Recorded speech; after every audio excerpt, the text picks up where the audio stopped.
ये कहानी एक ऐसी फैमिली की है जो कि रोबोटों से सारी दुनिया को बचाना चाहते हैं। रोबोट सारे इंसानों को पकड़कर कैद कर रहे हैं। क्या वो फैमिली दुनिया को रोबोट से बचा पाएगी या नहीं? आखिर वो रोबोट उस फैमिली के साथ क्या करेंगे? आइए दोस्तों देखते हैं इस फिल्म में। मूवी की शुरुआत में हम बहुत सारे रोबोटों को देखते हैं जो कि इंसानों को पकड़कर अपने कैद में कर रहे होते हैं। तभी हम एक कार को देखते हैं जो रोबोटों की तरफ तेजी से बढ़ रही होती है। इस कार में पूरी एक फैमिली होती है। सारी दुनिया में यही एक फैमिली बची होती है जिनको रोबोट पकड़ना चाहते हैं लेकिन अभी तक पकड़ नहीं पाए हैं। फिर हमें कुछ दिन पहले का सीन दिखाया जाता है और फिर हम एक केटी नाम की लड़की को देखते हैं। उसको लगता है कि ये बाकी बच्चों से अलग है, इसलिए ये हर एक काम अलग करती है जिस तरह दूसरे बच्चे करते हैं। वो हमेशा अजीब तरह की वीडियो बनाती है और लोगों को हंसाने की कोशिश करती है, लेकिन लोग उस पर और उसके वीडियोस पर हंसते हैं, इसलिए वो आज तक अपना कोई भी फ्रेंड नहीं बना पाई है। और फिर वो हमेशा अकेले ही रहने लगी और उसने मूवीज से ही दोस्ती कर ली। मूवीज बनाने में मदद उसका छोटा भाई एरोन और उसका फालतू डॉग मोच करता है। उसकी ये हरकतें उसके माँ बाप को भी कभी समझ में नहीं आई, लेकिन उसका छोटा भाई उसको समझता है। लेकिन उसके छोटे भाई के भी शौक अलग हैं। उसको हमेशा डायनासोर्स पसंद है। वो हमेशा डायनासोर्स के बारे में भी बातें करता रहता है, लेकिन उसकी माँ को उस पर पूरा भरोसा है। लेकिन उसके डैड को नेचर से बहुत प्यार है, इसलिए वो वही चीजें करता रहता है। उसके डैड और उसकी बेटी किटी के शौक बिल्कुल अलग है, इसलिए उन दोनों को एक दूसरे में बनती नहीं है और वो हमेशा एक दूसरे से रूट कर रहते हैं। किटी चाहती है कि वो कैलिफोर्निया कॉलेज ऑफ फिल्म में दाखिला ले, जिसके लिए वो बड़ी मेहनत से वीडियोस बनाना लगती है और किटी की ख्वाहिश पूरी हो जाती है। इसको उस कॉलेज में दाखिला मिल जाती है, जिस वजह से उसे बहुत ज्यादा खुशियां होने लगती है और आखिरकार उसको उसी तरह के दोस्त मिल जाते हैं जिस तरह किटी है। उनसे बातें करके किटी को बहुत ज्यादा खुशी मिलती है और उन लोगों को किटी के वीडियोस बहुत ज्यादा पसंद आते हैं, जिसके लिए वो उसकी दोस्त बन जाते हैं। ये देखकर किटी बहुत ज्यादा खुश होती है और फिर वो अपने भाई से कहती है कि मेरे जन्म से तुम अकेले हो जाओगे। ये सुनकर किटी का भाई बहुत ज्यादा परेशान हो जाता है। फिर किटी अपने भाई को समझाती है कि मेरे जन्म से तुम्हें नए दोस्त मिल जाएंगे। किटी अपने भाई से कहती है कि क्या पता वो एक लड़की हो। लड़की का नाम सुनते ही किटी का भाई बहुत ज्यादा डर जाता है। किटी ने जाने से पहले अपनी फैमिली के लिए एक गुड बाय वीडियो बनाया है। वो वीडियो अपनी फैमिली को दिखाने लगती है, लेकिन उसी वक्त उसके लैपटॉप पर एक पेल आ जाता है जिसमें पेल मोबाइल के कंपनी का ओनर मार्क उन्हें बता रहा होता है कि जल्दी सेल फोन उनके कदमों पर चलेगा। और उसी वक्त उनका डैड मिचिल आ जाता है। मिचिल अपनी फैमिली से बात करना चाहता है, लेकिन सब मोबाइल में बिजी होते हैं। ये देखकर मिचिल उन सबको 2 मिनट मोबाइल नीचे रखने के लिए कहता है, लेकिन वो सब खुद को रोक नहीं पाते हैं। किटी अपना वीडियो अपने डैड को दिखाती है जो उन्हें बिल्कुल भी पसंद नहीं आता है। ये वीडियो देखकर उसका डैड उससे कहता है कि मुझे नहीं लगता कि तुम ये वीडियो बनाकर अपनी जिंदगी बना पाओगी और तुम इतना दूर जा रही हो जहाँ पर चाहकर भी हम तुम्हारी मदद नहीं कर सकते। क्या पता तुम फेल हो जाओ। ये सब सुनकर किटी को बहुत ज्यादा गुस्सा आ जाता है और वो उन सबको कहती है कि तुम लोगों ने कभी मुझ पर यकीन भी किया है और आप कहते हैं कि मैं फेल हो जाऊंगी। और ये सब कहकर किटी गुस्सा होकर वहाँ से जाने लगती है, लेकिन उसका डैड उसका लैपटॉप पकड़कर पूरी वीडियो दिखाने के लिए कहता है और इसी हाथापाई में का लैपटॉप जाके दूर गिरता है और उसका लैपटॉप टूट जाता है। और ये देखकर किटी बहुत ज्यादा गुस्सा हो जाती है और वहाँ से जाने लगती है और वो जाते हुए अपनी फैमिली से कहती है कि तुम लोग मुझ पर यकीन नहीं करते हो, इसलिए तुम्हें यहाँ से जाने के लिए इतनी खुश हूँ। जिसपे किटी की माँ अपने हस्बैंड को कहती है कि तुम्हें किटी से जाके बात करनी चाहिए। अगर वो इसी तरह अपने घर से चली गई तो वो अपने घर कभी भी लौट कर नहीं आएगी। ये सुनकर वो अपनी बेटी से बात करने के लिए जाता है, लेकिन उसे किटी के कमरे के बाहर एक बॉक्स मिलता है। उस बॉक्स के अंदर उसे लकड़ी का बनाया हुआ एक खिलौना मिलता है और एक कैमरा भी। उस कैमरा को चलाकर वो देखने लगता है। उस कैमरा में किटी की बचपन की यादें होती है। वो देखता है कि किटी बचपन में उससे कितना प्यार करती थी और वो दोनों मिलकर एक गाने पर डांस करते थे। और एक दिन वो किटी को उसको छोड़कर जाता है, लेकिन ये देखकर किटी बहुत ज्यादा रोने लगती है। तो उसका डैड उसे अपना फेवरेट खिलौना देता है और वो अपनी बेटी से कहता है कि जब भी ये खिलौना तुम्हारे पास होगा तुम्हें भी तुम्हारे पास ही होगा। ये सब देखकर वो बहुत ज्यादा रोने लगता है और वो अपनी बेटी को खुश करने के लिए एक प्लान बनाता है। सुबह को जब किटी कॉलेज जाने के लिए उठती है तो वो बहुत ज्यादा खुश होती है और उसके दोस्त उसके कॉलेज के कमरे की फोटो भी भेजते हैं। जब सुबह को किटी कॉलेज जाने के लिए अपने घर से बाहर आती है तो वो देखती है कि उसकी सारी फैमिली अपना सारा सामान कार में डाल रही होती है। ये सब देखकर किटी उनसे पूछती है कि ये क्या है, जिसपे डैड उसको बताता है कि हमने तुम्हारी फ्लाइट की टिकट कैंसिल कर दी और हम सब तुम्हें अपनी कार से कॉलेज छोड़ने के लिए जाएंगे। ये सब देखकर किटी को तो बहुत ज्यादा गुस्सा आता है, लेकिन और ऑप्शन ना होने की वजह से वो उनकी बात को एक्सेप्ट कर लेती है और वो सब अपने सफर पर निकल जाते हैं। और लिंडा अपने मोबाइल पर अपनी पड़ोसन का फोटो देखती है और ये कहती है कि ये लोग एक दूसरे के साथ कितना खुश रहते हैं, जिसपे उसका हस्बैंड कहता है कि ये सब कुछ दिखावा है, उनकी फैमिली सबसे ज्यादा बेस्ट है। और किटी अपने मोबाइल में देखती है कि उसके दोस्त कॉलेज में कितना ज्यादा ज्यादा एंजॉय कर रहे हैं। किटी अपने मूड को ठीक करने के लिए कैमरा लेती है और वो अपनी फैमिली की वीडियो बनाने लगती है।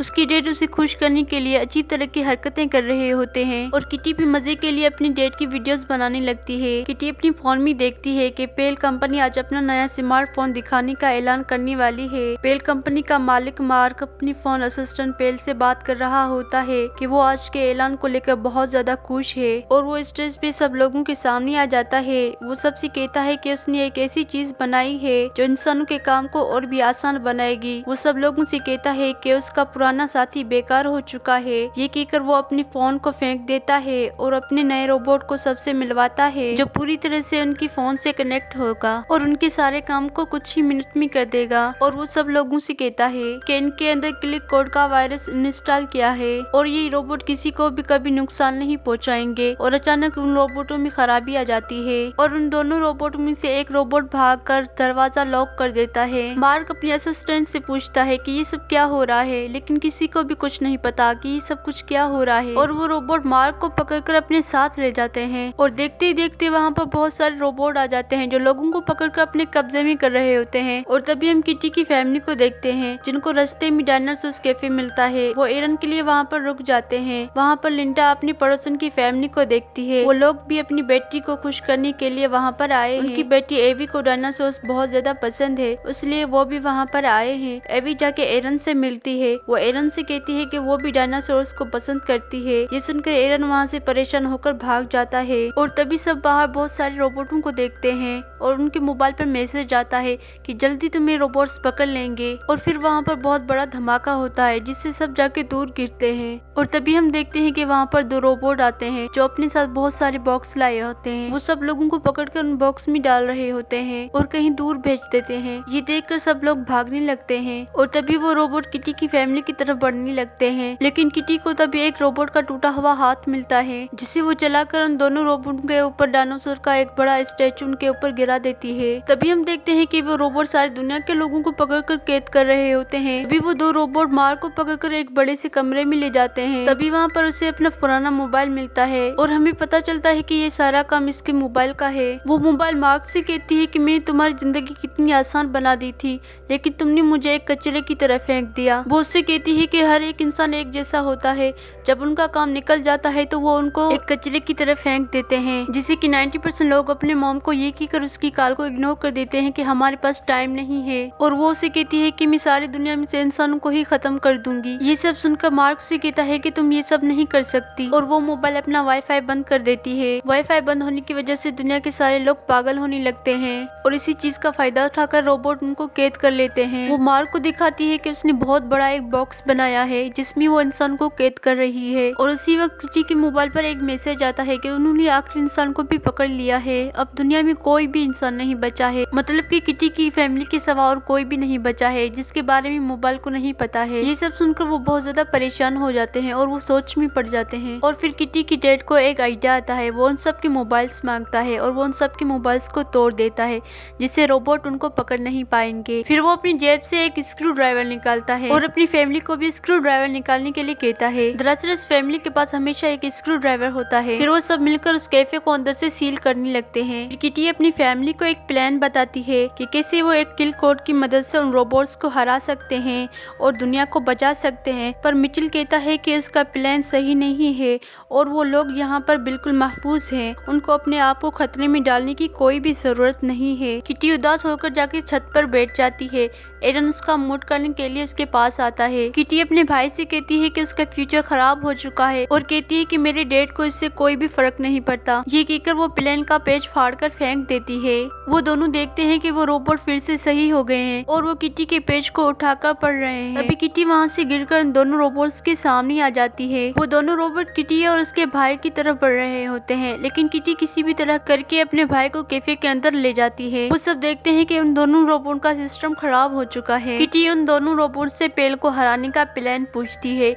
रोबोट किटी को बताते हैं कि उन सब की मेमोरी में एक क्लिक कोड है जिसे एक्टिवेट करने से वो उन्हें हरा सकते हैं, पर वो सिलिकॉन पेल लैब में है और बहुत सारे रोबोट्स उसकी हिफाजत कर रहे हैं। पर उन्हें हराने का एक आसान तरीका भी है, वो किसी भी पेल लैब विट्री सॉफ्टवेयर में जाकर उस क्लिक कोड को इंटर कर सकते हैं, जिसकी वजह से वो सारे रोबोट खत्म हो जाएंगे। यहाँ से 80 माइल दूर एक मॉल है जिसमें पेल लैब विट्री सॉफ्टवेयर भी है। किटी अपने डैड को ये सब करने के लिए कहती है, पर मिचेल कहता है कि वो जिम्मेदारी नहीं ले सकता। पर किटी अपने डैड को मनाने की कोशिश करती है और वो कहती है कि मिचेल फैमिली कभी भी जिम्मेदारी लेने से पीछे नहीं हटती है और ये बात आपने ही हमें सिखाई है। किटी अपने डैड को कहती है कि आज उसे अपने डैड की जरूरत है और वो कहती है कि मैं डैड को गलत समझती आई हूँ, लेकिन मेरे डैड हमेशा से सही है। मिचेल अपनी बेटी के मुंह से तारीफ सुनकर मान जाता है और वो दुनिया को बचाने के लिए तैयार हो जाते हैं। किटी अपने भाई से कहती है कि ये सब कुछ तो मैंने अपने डैड को खुश करने के लिए कहा है, लेकिन मैंने कोई भी बात अपने दिल से नहीं की है। वो अपने कार को रोड जैसा कवर पहना देते हैं जिससे रोबोट उनको पकड़ ना पाए और होता भी ऐसा ही है। रास्ते में उन्हें कुछ रोबोट दिखाई देते हैं, लेकिन वो रोबोट उनकी कार को देख नहीं पाते हैं, लेकिन जल्दी ही उनकी कार से वो कवर उतर जाता है और वो रोबोट उनको देख लेते हैं और उनका पीछा करने लगते हैं, लेकिन वो किसी भी तरह उन रोबोट से बचकर वहाँ से भाग जाते हैं। पेल सारे इंसानों को उस बड़े बॉक्स में बंद करके पृथ्वी के बाहर ब्लैक होल में भेजने वाली है ताकि वो कभी भी इंसान वापस लौट कर ना आए। पेल मार्क से कहती है कि उसकी गलती की सजा सारे इंसानों को मिल रही है। पेल को एक रोबोट का मैसेज आता है कि अभी भी कुछ इंसानों को पकड़ना बाकी है। पेल उस रोबोट से उनकी सारी जानकारी निकालने के लिए कहती है। पेल को उनकी लोकेशन के बारे में पता चल जाता है और वो दो रोबोट मौज को देखकर कहते हैं कि ये मौज है या पेल। उनको मौज को पहचानने में दिक्कत आ रही है और इसलिए उन दोनों रोबोट का सिस्टम खराब हो जाता है। मिचेल फैमिली मॉल तक पहुंच चुकी है। वो मॉल के अंदर जाते हैं। किटी वहाँ के पेल लैब के स्टोर के पास पहुंच जाती है। किटी एक रोबोट को क्लिक कोड इंस्टॉल करने का कहती है। एक रोबोट वहाँ के लैपटॉप में क्लिक कोड का पेन ड्राइव लगा देता है और क्लिक कोड इंस्टॉल करना शुरू कर देता है। उनका अपलोड 8 मिनट में ही कंप्लीट होगा। सब बहुत ज्यादा खुश होने लगते हैं कि उन्होंने मिलकर सारी दुनिया को बचा दिया। तभी उनको वहाँ पर कुछ गलत होने का एहसास होता है। वहाँ पर मॉल के सारे मशीन उन पर हमला करने लगते हैं और वो केटी से वो लैपटॉप मांगने लगते हैं। केटी उस लैपटॉप को लेकर वहाँ से भागने लगती है। वो सब उन मशीनों से बचकर एक कमरे में छुप जाते हैं। वो कमरा भी बहुत सारे खिलौनों से भरा हुआ है और वहाँ के सारे खिलौने उन पर अटैक करने लगते हैं। तभी वहाँ का सबसे बड़ा खिलौना उन पर हमला करने लगता है। वो खिलौना अपने मुंह से लेजर भी निकालने लगता है। प्लॉट बस खत्म ही होने वाला है। मिचेल एक प्लान बनाता है। वो उस बड़े से रोबोट को एक तार के जरिए पलट देता है, लेकिन उस खिलौने के मुंह से निकलने वाली लेजर वाईफाई को बर्बाद कर देती है, जिससे क्लिक कोड पूरा अपलोड नहीं हो पाता। किटी परेशान होकर नीचे बैठ जाती है, पर अब मिचेल सिलिकॉन वैली जाने का कहता है। उनके पास अब भी क्लिक कोड का पेन ड्राइव है और वो सब वहाँ पर पहुंचकर पेल को हरा सकते हैं और सब सिलिकॉन वैली की तरफ निकल जाते हैं। उधर पेल बहुत ज्यादा खतरनाक रोबोट बनाता है जो पहले वाले रोबोट से भी बहुत ज्यादा खतरनाक है। उन सब रोबोटों को मिचेल फैमिली को ढूंढने के लिए कहती है। वो सब सिलिकॉन वैली के पास पहुंच जाते हैं। उनको पेल तक पहुंचने के लिए बहुत ज्यादा ऊपर जाना पड़ेगा। किटी अपने प्लान सबको बताती है कि वो रोबोट का कॉस्ट्यूम पहनकर लैब के अंदर जाएंगे और उनकी ट्रैक में बैठकर पेल के पास पहुंचेंगे और क्लिक कोड की मदद से उसे हरा देंगे और दुनिया को बचाने के बाद वो पार्टी करेंगे। और वो कुछ रोबोटों को पकड़कर उनका कॉस्ट्यूम पहन लेते हैं और वहाँ के रोबोटों के साथ मिलकर अंदर जाने लगते हैं। पेल वहाँ के सारे रोबोटों को बता देती है कि वो इंसान यहाँ पर पहुँच चुके हैं और उन्हें अच्छी तरह से तलाश करें। मिचेल फैमिली किसी भी तरह उस ट्रेन में बैठकर ऊपर की तरफ जाने लगती है। मिचेल इस ट्रेन को ऊपर की तरफ ले जाने लगता है। पेल कहती है कि वो जल्दी उनको पकड़ लेगी क्योंकि इसके पास पूरी फैमिली की हिस्ट्री है और वो सब नॉर्मल फैमिली बनने की एक्टिंग करते हैं। जब वो एक दूसरे की तारीफ करते हैं तब भी वो एक्टिंग करते हैं और वो उनके सामने वो वीडियो चला देती है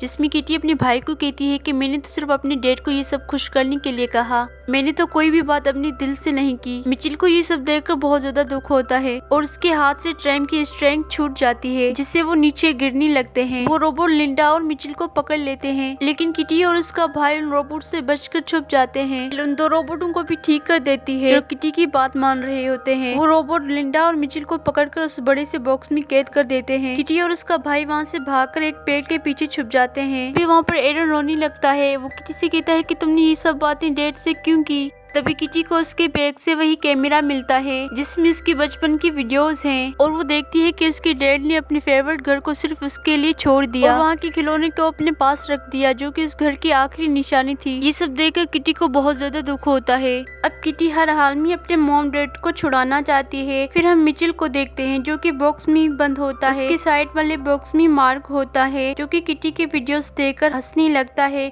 और वो किटी की तारीफ भी करता है। मिचेल भी अपनी बेटी का एक वीडियो देखता है जिसमें वो अपने डैड के बारे में कहती है कि वो मुझे सपोर्ट नहीं करता बल्कि मुझे अपने डैड की ज्यादा जरूरत है। ये वीडियो देखकर मिचेल को अपनी गलती का एहसास हो जाता है। फिर मिचेल बाहर देखता है कि किटी कार लेकर उसे बचाने आ रही है। सारे रोबोट किटी को रोकने की कोशिश करते हैं लेकिन वो किटी को रोक नहीं पाते क्योंकि उसने अपनी डॉग को अपनी कार के ऊपर बिठाया होता है जिसको देखकर सब रोबोटों का सिस्टम खराब हो रहा है। ये सब देखकर मिचेल तो खुशी से नाचने लगता है। फिर मिचेल मार्क को अपनी डॉग की वीडियो सारे स्क्रीन पर चलाने के लिए कहता है जिसके लिए मार्क उससे कहता है कि ये वीडियो चलाने के लिए मुझे बॉक्स से बाहर जाना पड़ेगा। तभी मिचेल को एक आइडिया आती है। वो अपना स्क्रू ड्राइवर निकालकर उस बॉक्स से बाहर आ जाता है और लिंडा को भी इस बॉक्स से बाहर निकाल देता है। मिचेल एक बड़ी सी मोबाइल के पास जाता है और अपनी डॉग की वीडियोस चलाने की कोशिश करता है। वो रोबोट लिंडा को दोबारा पकड़ लेते हैं। एरन दूर से अपनी बहन को रोबोटों के बारे में खबर दे रहा होता है लेकिन रोबोट उससे भी पकड़ लेते हैं जिससे वो रोने लगता है और रोबोट से बॉक्स में बंद कर देते हैं। लिंडा को अपने बेटे की रोने की आवाज सुनकर उससे बहुत ज्यादा गुस्सा आ जाता है और देखते देखते वो सारे रोबोट को चीरना फाड़ना शुरू कर देती है और वो रोबोट वीडियो चलाने से पहले ही मिचेल को पकड़ लेते हैं और वो रोबोट किटी को भी पकड़कर पेल के सामने लाते हैं। पेल किटी से कहती है कि तुम इंसान बहुत ही ज्यादा बेवकूफ हो। तुम इंसान एक दूसरे की फैमिली के लिए लड़ते रहते हो और एक दूसरे को खुश करने के लिए हर नामुमकिन काम करते हो लेकिन असल में तो कोई भी एक दूसरे को पसंद नहीं करता है। जिसपे किटी पेल को कहती है कि हम अपनी फैमिली को खुश करने के लिए हर मुमकिन कोशिश करते हैं। पेल किटी को नीचे फेंक देती है। इससे पहले कि किटी नीचे गिर पाए वहाँ के सारे स्क्रीन पर मॉन्स्टर का वीडियो चलने लगता है जिससे किटी की जान बच जाती है और मिचेल दो रोबोटों के ऊपर बैठकर अपनी बेटी को पकड़ लेता है। अब वो दोनों रोबोट डॉगी की वजह से मिचेल की बात मान रहे होते हैं और मिचेल अपनी बेटी से कहता है कि मुझे अपनी गलती का एहसास हो गया है और मैं तुम्हारी हर चीज में मदद करूंगा। तभी लिंडा अपनी बेटी को वहाँ पर लेकर आ जाती है जिसको देखकर सारे रोबोट डर के मारे वहाँ से भागना शुरू कर देते हैं और देखते देखते वो सारे रोबोट को मार देती है। किटी पेल के पास पहुँचती है।